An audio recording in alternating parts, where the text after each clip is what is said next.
Hello children and a super welcome to this super session of our English class. मी मानसी एकदा परत सर्वांचं स्वागत करते आपल्या या सुपर क्लासमध्ये अनबिटेबल सुपर मॉम मॅरी कॉम मध्ये. अनबिटेबल सुपर मॉम म्हणजे काय की अजिंक्य सुपर मॉम मॅरी कॉम. तर आपण याच्यात इंटरव्ह्यू वाचत होतो यांचा. तर आता पुढे इंटरव्ह्यू मध्ये काय होतं हे चला वाचूया आपण. अनबिटेबल सुपर मॉम मॅरी कॉम या कहाणी. So the next question that इंटरव्ह्यूअर asks is how big a role did OGQ play in shaping the boxing scene in India for the better? हे विचारतात की काय कोणता रोल होता, काय मोठा रोल आहे एजीक्यूचा होता play in shaping the boxing scene in India. बॉक्सिंगचा भारतामध्ये जे आहे रोल वाढवायमध्ये ओजीक्यूचा काय रोल होता की भारतामध्ये हे बॉक्सिंग चांगलं बेटर होईल. ओजीक्यू म्हणजे ह्याचा फुल फॉर्म काय, Olympic gold quest. OGQ really played an important part in my success. तर ही म्हणते की OGQचा खरंच माझ्या जीवनात एक मोठा पार्ट होता माझ्या सफलतामध्ये. They helped me out whenever I needed something. They took care of everything which helped me focus on my boxing and kept me stress free. तर ही म्हणते की OGQ नी हिचं हेल्प केली. They helped me out whenever I needed something. मला जेव्हाही कोणत्या वस्तूची जरूरत होती, आवश्यकता पडली, तेव्हा मला OGQ नी ती वस्तू दिली आणि त्याच्यामध्ये मदत केली. दे टूक केअर ऑफ एव्हरीथिंग. त्यांनी प्रत्येक वस्तूची प्रत्येक गोष्टीची जी आहे केअर केली, लक्ष दिलं. Which help me focus on my boxing. ज्याच्या कारणाने मला मदत मिळाली की मी बॉक्सिंग मध्ये आपला फोकस ठेवू शकू. And kept me stress free. आणि मी जे आहे त्याच्यानी स्ट्रेस फ्री राहू शकले. मला कोणत्याच प्रकारचा तणाव नाही राहिला OGQच्या मदतच्या कारणाने. What's your opinion on the future of Indian boxing? तुमचं काय मत आहे की भारतात बॉक्सिंगचं काय फ्युचर आहे, त्याचं काय भविष्य आहे, त्याच्या बाबतीत तुमचं मत काय आहे? The future is very bright and I am sure many more boxers will get medal for us. तरी म्हणते की जे आपलं भविष्य आहे बॉक्सिंगचं ते खूप जास्त ब्राईट आहे, उज्ज्वळ आहे. आणि मी शुअर आहे, मला ही खात्री आहे की अनेक पुढे फ्युचरमध्ये खूप बॉक्सर्स असे येतील जे की आपल्याकरता मेडल्स आणतील जास्तीत जास्त. Do you find it difficult to convince your children not to fight when they watch you go out and do it in style all the time? तर आता इथे इंटरव्ह्यूअर काय विचारते की काय तुम्हाला मुश्किल असते, ह्याच्यात मुश्किल होते आपल्या मुलांना हे समजावण्यामध्ये, कन्व्हिन्स करण्यामध्ये की नॉट टू फाईट, की फाईट नाही करायची, लढायचं नाही. जेव्हा ते तुम्हाला टीव्हीवरती पाहतात किंवा बाहेर पाहतात की तुम्ही बाहेर जाऊन लढतात, तेच काम करतात ते and in style all the time. आणि तेही खूप स्टाईलमध्ये मीन्स की तिची जी स्टाईल आहे मॅरी कॉमची ऑल द टाइम, आणि तेही प्रत्येक वेळा. म्हणजे कारण की तिचं ते फुल टाइम कॅरियरच आहे. म्हणून काय मुलांना समजावण्यामध्ये कठीणाई होते की नाही?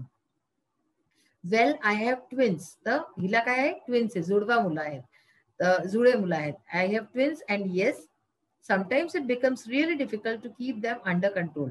तर मला जुळे आहे आणि हो, कधी कधी मला खरंच खूप कठीणाईचा सामना करावा लागतो त्यांना कंट्रोलमध्ये ठेवावं करता, ताकी ते लढे झगडे ना ह्याच्या करता. Will you train your kids to become boxers as well? काय तुम्ही तुमच्या मुलांनाही ट्रेन कराले, त्यांनाही याची ट्रेनिंग द्याले की ते सुद्धा बॉक्सर्स बने तुमच्याच सारखे? I haven't really thought about it. मी खरंच आतापर्यंत या बाबतीत काही सोचलं नाही. As of now just let their mother box. तर आत्ता करता फक्त त्यांना मदर बॉक्स मध्ये राहू द्या, म्हणजे की त्यांना लहान राहू द्या आणि मला आपल्या आईसारखं जीवन जगू द्या. You have broken several stereotypes about the women in India by showing that women can compete with men in any field. But how good are you at the traditional feminine activities like cooking? आता इथे इंटरव्ह्यूअर काय विचारतोय की तुम्ही जे आहे stereotypes म्हणजे काय असतं? Fixed idea held as a common standard. एक आपलं जे माइंडसेट असतं, जसं की सपोज आपलं काय माइंडसेट आहे की माणूस आहे, मुलगा आहे तर तो बाहेर जाऊन कमवेल, मुलगी आहे ती घराचे काम करेल. हे जुन्या लोकांचे असे स्टिरियोटाइप्स असतात है ना. आता सपोज जेवण बनवायचं तर जेवण बनवायचं काम कोण करेल? बाई करेल. आणि दुसरं कोणते, म्हणजे की फिक्स करतो ना आपण जे की हे काम माणूस करेल, हे काम बाई करेल किंवा मुलगी करेल. तर हे दिस इज कॉल्ड स्टिरियोटाइप्स. ठीक आहे ना. तर ह्याच्यात हे म्हणतात इंटरव्ह्यूअर की तुम्ही अशा प्रकारचे जे स्टिरिओ टाइप्स होते बायकांच्या बाबतीत त्याला भारतामध्ये म्हणजे विशेष ते तुम्ही तोडले आहेत आणि by showing that women can compete with man in any field. आणि हे दाखवलं तुम्ही की बाई जी आहे ती माणसांबरोबर कोणत्याही क्षेत्रामध्ये कम्पीट करू शकते, प्रतियोगिता त्याला देऊ शकते. पण but how good are you at the traditional feminine activities like cooking. पण तुम्ही जे ट्रेडिशनल आपले जे पारंपरिक बायकांचे जे कामं असतात भारतामध्ये त्याच्यात तुम्ही किती चांगले आहात. जसं की कुकिंग आहे म्हणजे की आपण जे स्वयंपाक वगैरे बनवतो त्याच्यामध्ये तुम्ही किती चांगले आहात. मॅरी कॉम म्हणते well I am good at cooking and other household work too. तर ही म्हणते की मी कुकिंग मध्ये चांगली आहे म्हणजे मी छान स्वयंपाक बनवते आणि ह्याच्याच बरोबर जितकेही घराची कामं असतात तेही मी चांगल्यानी करते. म्हणजे घराचेही कामं चांगले करते आणि बॉक्सिंग मध्ये तर तिचं खूप नाव आहेच इंटरनॅशनल लेवलवरती. Would you be interested in coaching Indian women in boxing one day. काय तुम्ही याच्यामध्ये इंटरेस्टेड आहात की तुम्ही कधी भारतीय ज्या बायका आहेत त्यांना बॉक्सिंगची ट्रेनिंग द्या, कधी कोचिंग द्या त्यांना, याच्यामध्ये तुम्ही तुमचा काही इंटरेस्ट आहे. Let's see in the future may be. Yes, तर मॅरी कॉम म्हणते की हो चला बघू, होऊ शकतं की फ्युचरमध्ये भविष्यामध्ये मी असं करू. What do you prefer being called, super Maugham और सुपर बॉक्सर. तुम्ही काय आपल्याला म्हणवणं जास्त पसंत कराले, सुपर मॉम म्हणवणं किंवा सुपर बॉक्सर. काय तुम्हाला ऐकणं आपल्याकरता स्वतःकरता काय आवडेल. मॅरी कॉमचा जवाब आहे I love being a mom. मला एक मॉम होणं जास्त आवडतं, एक आई असणं मला जास्त आवडतं. That's the best thing that has ever happen to me. ही सगळ्यात चांगली गोष्ट आहे जी आतापर्यंत माझ्या जीवनात झाली आहे. मुलांना तुम्ही एक फिल्म बघितली असेल ज्यात की प्रियंका चोपडा होती, ती मॅरी कॉम वरतीच होती. नक्कीच बघितली असेल. जर नसेल बघितली तर ती पण जरूर बघा. त्याच्यात मॅरी कॉमच्या लाईफ वरती जे आहे पूर्ण त्याच्यावरती फिल्म बनलेली आहे. खूप सुंदर, खूपच छान फिल्म आहे ती. आता बघा अवॉर्ड्स अँड रिकॉग्निशन्स. मॅरी कॉमला कोणते अवॉर्ड मिळाले आहेत आणि तिचं रिकॉग्निशन काय आहे. Arjun award in boxing in 2003. 2003 मध्ये अर्जुन अवॉर्ड मिळालेला आहे. पद्मश्री स्पोर्ट्स करता हे पद्मश्री मिळतं, तर ते 2006 मध्ये मिळाले. ह्याच्याच बरोबर कंटेंडर फॉर राजीव गांधी खेल रत्न अवॉर्ड इन 2007. 2007 मध्ये कंटेंडर राहिली होती. त्याच्यानंतर 2007 मध्ये people of the year Limca book of records हे ह्याच्यामध्ये नाव आलं होतं हिचं. 2008 ह्याच्यामध्ये CNN, IBN and Reliance industries real heroes award हे मिळालेलं आहे हिला. त्याच्यानंतर AIBA आयबा इन 2008. 2008 मध्ये पेप्सी MTV यूथ आणि आयबा हे मिळालं होतं हिला अवॉर्ड. 2008 मध्येच मॅग्निफिसेंट मॅरी आयबा अवॉर्ड मिळालाय तिला. त्याच्यानंतर म्हणजे किती अवॉर्ड आहे, किती लंबी लिस्ट आहे. होऊ शकतं की ह्याच्या शिवाय पण असतील अनेक. मग आहे 2008 मध्ये 2008 मध्ये felicitation by Zomi students federation ZSF at new Lamka YPA hall हे तिला झालं होतं, फेलिसिटेशन झालं होतं तिचं. नेक्स्ट आहे 2009 मध्ये राजीव गांधी खेलरत्न अवॉर्ड मिळाला हिला. त्याच्यानंतर 2009 मध्येच International Boxing Association ambassador for women's boxing. म्हणजे किती किती तिला म्हणजे की अनगिनत आहे. आपण तर वाचता वाचताच थकलो, पण बापरे किती पण तिने केलंय तशा प्रकारे ना, तिने इतकं आपल्या देशचं नाव उंच केलंय. 2010 मध्ये sports women of the year Sahara sports award मिळालाय. आणि 2018 मध्ये the first Indian women boxer to win gold. पहिली भारतीय वुमेन बॉक्सर होती जिला की गोल्ड मेडल मिळालं ऍट द 2018 कॉमनवेल्थ गेम्स मध्ये हिला पहिल्यांदा मिळालं. तर असे सगळे लंबी फेहरिस्त हिच्या अवॉर्ड्सची आणि रिकॉग्निशनची जी तिला मिळालेली आहे. आज चॅप्टर आपला कम्प्लीट झालेला आहे.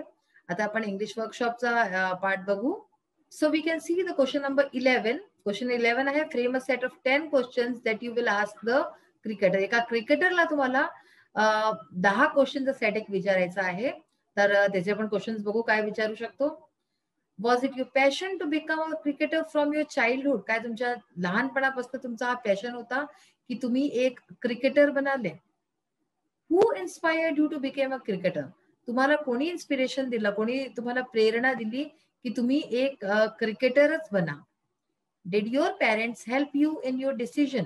काय तुमचे जे पेरेंट्स होते, आई वडील होते, त्यांनी तुमचा जो निर्णय होता त्याच्यामध्ये मदत केली? What was their role? त्यांचा रोल काय होता याच्यामध्ये तुमचा क्रिकेटर बनण्यामध्ये? What are some of your superstitions before going in to bat? काय तुमचे कोणते सुपरस्टिशन्स आहेत? जर आहेत तर काय आहेत असे? गोइंग इन टू बॅट म्हणजे की बॅटिंग करायच्या आधी जाताना पहा क्रिकेटर्सचे असतात, कारण की असे सुपरस्टिशन्स म्हणजे अंधविश्वास, कोणी काही करतं, कोणी काही करतं. तर तुमचे काही जर काही असे सुपरस्टिशन्स आहेत जे तुम्ही बॅटिंगला जायच्या आधी असं काही करता जर? Who is your idol in the games other than cricket? क्रिकेटच्या शिवाय तुमचं कोण आयडल आहे दुसऱ्या कोणत्या गेम्समध्ये? In whose bowling did you score the most runs? कोणत्या बॉलरच्या बॉलिंगमध्ये तुम्ही सगळ्यात जास्त रन्स बनवले आहेत, स्कोर केला आहे? If you were not a cricketer what would you be then? जर तुम्ही एक क्रिकेटर नसते तर तुम्ही काय झाले असते? काय तुम्ही आपला जे आहे कॅरियर चुनला असतं? What are your future plans? तुमचे फ्युचरचे प्लॅन्स काय आहे? भविष्यामध्ये तुम्ही काय करणं चाहताय? What message would you like to give to the young generation? तुम्ही जी आपली पुढची पिढी आहे, यंग जनरेशन आहे, तिला काय मेसेज देणं चाहताय? काय संदेश देणं चाहताय? What is your best achievement till today? आजपर्यंतचा तुमचा सगळ्यात मोठी उपलब्धी कोणती आहे? तर अशा प्रकारे we have seen 10 questions which we have asked to a cricketer, एका क्रिकेटरला विचारलेले. क्वेश्चन नंबर 12 बघा. Write a short paragraph describing the life and work of Mary Kom. एक छोटा पॅराग्राफ लिहायचा आहे ज्याच्यामध्ये की मॅरी कॉमचं लाईफ आणि तिचं वर्क जे तिने केलं आहे त्याच्याबद्दल माहिती असेल. Mary Kom is a sportswoman who has made India proud with her glorious achievements as a boxer. तर ही एक स्पोर्ट्स वुमेन आहे आणि हिने भारताला प्राऊड करावलंय, गर्वित केलंय तिच्या अचीवमेंट्सने, तिच्या उपलब्ध्यांनी as a boxer. Basically from Manipur, India, she was the eldest of 4 siblings and had to work hard from young age to support her family. तर ही मणिपूर मधनं आहे आणि हिला जी आहे ही सगळ्यात मोठी आहे आपल्या 4 भाऊ बहिणींमध्ये. 4 सिबलिंग्स आहेत. सिबलिंग्स म्हणजे भाऊ बहीण जे असतात सख्खे. आणि खूप तिने हार्डवर्क केलं आहे. खूप लहान वयापासून आपल्या परिवाराला जे आहे सपोर्ट करायकरता, मदत करायकरता. She is the only Indian woman boxer to have qualified for the 2012 Summer Olympics where she won a bronze medal. तर ती पहिली भारतीय आणि एकुलती एक भारतीय महिला बॉक्सर आहे जिने की 2012च्या समर ऑलिम्पिक्स मध्ये ब्रॉन्झ मेडल जिंकलं. She is also the first Indian women boxer to get a gold medal in Asian Games. आणि ह्याच प्रकारे ती पहिली भारतीय जी आहे वुमेन बॉक्सर होती जिला गोल्ड मेडल मिळालं होतं एशियन गेम्स मध्ये आणि कॉमनवेल्थ गेम्स मध्ये. She was trained by Charles Atkinson. हिचे जे कोच होते ते चार्ल्स एटकिन्सन होते. The AIBA awarded Mary Kom with the first AIBA legends award for promising boxing career. अशा प्रकारे हिला आयबाने अवॉर्ड पण दिला होता. She is also the recipient of Padma Bhushan, Padma Shri and Arjun award. तर हिला हे सगळे अवॉर्ड मिळाले for her tremendous achievement in boxing. जे हिने इतके अद्भुत काम केले आहेत बॉक्सिंग मध्ये याच्यासाठी तिला इतके अवॉर्ड्स मिळाले आहेत. She is a legend for Indian women. भारतीय नाऱ्यांकरता, बायकांकरता ती एक लेजंड आहे, इतिहास रचते अशी लेजंड आहे. Next is language study part. Second question आहे याचा. Pick out from the text the verb forms of. इथे काही जे आहे जसे की हे क्वालिफिकेशन, नेग्लिजन्स, यांचे आपल्याला वर्ब फॉर्म्स पाहिजेत. क्वालिफिकेशनचं क्वालिफाय, नेग्लिजन्सचं neglect, company, accompany, decisions, decide, practice, practice. याच्यामध्ये काय पास्ट स्पेलिंगचा फरक आहे. तर हे ऑल दीज आर नाउन्स आणि ह्याला आपण वर्ब मध्ये कन्वर्ट केलं, चेंज केलं. तर अशा प्रकारे आज आपण पाहिलं की जी सुपर मॉम मॅरी कॉम जी होती तिचं कसं सफर होता, काय काय तिने अचीवमेंट्स केले आपल्या लाईफमध्ये आणि याच्या बरोबरच घर परिवारही तिने नीटशे बघते आहे. तर आजचं सेशन आपलं इथेच फिनिश होतो. नेक्स्ट सेशन मध्ये परत भेटूया. Till then bye, have a nice day. Thank you.